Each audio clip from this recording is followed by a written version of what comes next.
хурлын дарга эрхэм гишүүдээ Монгол Улсын засгийн газраас 2025 оны 5 дугаар сарын 27-ны өдөр улсын хурлд өргөн мэдүүлсэн төлбөрийн чадваргүйдлийн тухай хуулийн шинжилсэн найруулгын төсөл болон хамт өргөн мэдүүлсэн бусад хуулийн төслүүдийн хэлцгээс хэлэлцүүлгийг хууль зүйн байнгын хороо 2025 оны 12 дугаар сарын 23-ны өдрийн хуралдаанаараа явууллаа. Хууль санаачлагч хуулийн этгээдийн төлбөрийн чадвартай эсхийг тогтоох, төлбөрийн чадваргүйдлийн ажиллагаа эхлүүлэх, төлбөрийн чадваргүй хуулийн этгээдийг дахин хөрвүүлжүүлэх, татан буулгах, төлбөрийн чадвартай боловч санхүүгийн хүндрэлд орж, төлбөрийн үргээ зогсоосон хуулийн этгээдэд төлбөрийн чадваргүйдлээс өрсөн сэргийлэх бүтцийн өөрчлөлт хийхтэй холбоотой харилцааг зохицуулах зорилгоор хуулийн төслийг боловсруулсан байна. Хууль санаачлагч хуулийн төсөл батлагдсанаар төрийн байгууллагад хэрэг гүйцэтгэгчийн эрх олгох, шалгалт болон сургалт зохион байгуулах, захин мэдээллийн сан бий болгох, холбогдох шийдвэрийг нийтэд мэдээлэгчийг үүрэг нэмэгдэж үүнтэй холбоотой хүний нөөцийн ачаалт болон нэг удаагийн захин сангийн зардал хэвлэл мэдээллийн төлбөр үүсгээр мөн иргэнд хэрэг гүйцэтгэгчийн сургалтанд хамрагдах шалгалт өгөхтэй холбоотойгоор баримт бичиг нотариатаар гэрчлүүлэх сургалтын болон шалгалтын хураамжийн төлбөр зэрэг нэмэлт зардал гарахаар тооцсон байна. Уг хуулийн төслийг парламент цахим сайтад байршуулж иргэд олон нийтийн саналыг авч байгаа болно. Байнгын хорооны хуралдаанаар хуулийн төслийг хэлцэх үед улсын хурлын гишүүн Номин Чимэг төлбөрийн чадваргүйдлийн үйл ажиллагааны эцсийн зогсоол болох дампуурлын процессын асуудлыг уг хуулиар хэрхэн шийдсэн талаар,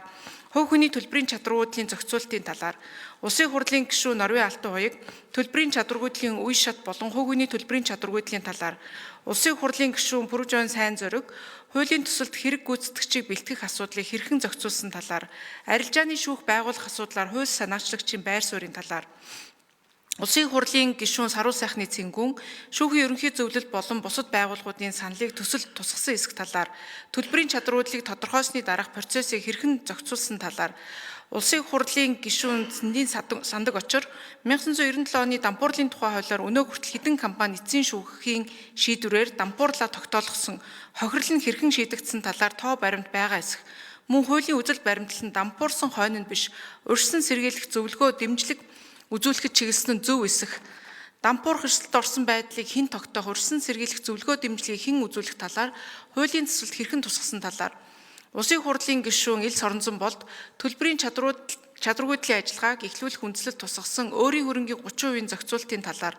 улсын хурлын гишүүн Бүх чулууны пүрэвд орж зээлийн маргааныг хурдан шийдвэрлэх боломж, түүнд үндэслэн зээлийн хүүг бууруулах бодлогын нөхцөлийн талаар, арилжааны буюу санхүүгийн маргааныг шийдэх тусгай шүүх байгуулах боломжтой эсэх талаар тус асуулт асууж хариулт авсан болно. Түүнчлэн байнгын хорооны хуралдаанаар хуулийн төслийг хэлэлцүүлэх үед улсын хурлын гишүүн Пүрвжон Сайн Зориг арилжааны хуультай болсон эсэхээс үл хамааран арилжааны шүүхтэй болох асуудлын талаар,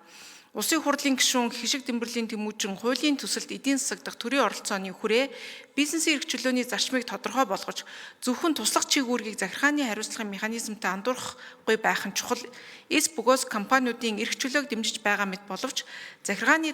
дарамт бий болгосон хоёрдмол зохицуулт үүсэх эрсдэлтэй талаар, улсын хурлын гишүүн Оцронгийн Номин Чимэг төлбөрийн чадваргүйдэл дампуурлын ойлголтыг ялхан тодорхой болгож процессыг наривчлан чамбааруулахын зэрэгцээ амны эрхийн харилцааны суурь болох иргэний хуулийн үзэл баримталтай уялдуулан бизнесийн орчин хувийн хвшлийн орон зайг тэлэх чиглэл бодлогын түвшинд цогцоор нь үнэлж ажиллах шаардлагатай талаар, улсын хурлын гишүүн Соронзон болд Монгол улсад бизнесийн орчныг сайжруулах, компаниудын хоорондын харилцан итгэлцэлтэй бизнес хийх боломжийг нэмэгдүүлэх зохицуултад ажлын хэсэг цаашид онцгой анхаарах шаардлагатай талаар, улсын хурлын гишүүн Дамжны Цогтбаатар төлбөрийн чадваргүйдлийн тухай хуулийн төслөөр хувь хүн болон хуулийн этгээдийн зохицуултыг тусад нь авч үзэх, татан буулгах үйл явцыг сунжруулахгүй болгох, 3 сар 30% гэсэн босхийг эдийн засгийн хямралын нөхцөлтэй уялдуулан уян хатан шийдэх, гадаадын хөрөнгө оруулалтад саад болж буй эрх зүйн гажуудлыг засах талаар, хууль зүйн болон эдийн засгийн байнгын хорооны өргөн бүрэлдэхүүнтэй ажлын хэсгийг улсын хурлын даргын захирамжаар байгуулахын зүйтэй талаар тус үг хэлж байр сууриа илэрхийллээ. Монгол Улсын хурлын чуулганы уралдааны дэгийн тухай хуулийн 35 дугаар зүйлийн 35-ийн 1 дэх хэсэг заасны дагуу санал хураалт явуулахад төлбөрийн чадваргүйдлийн тухай хуулийн шинжилсэн найруулгын төсөл болон хамт өргөн мэдүүлсэн бусад хуулийн төслүүдийг үзэл баримтлалын хүрээнд хэлцгийг байнгын хорооны хуралдаанд оролцсон гишүүдийн олонх дэмжиж чуулганы нэгдсэн хуралдаанаар хэлэлцүүлэх нь зүйтэй гэж үзлээ.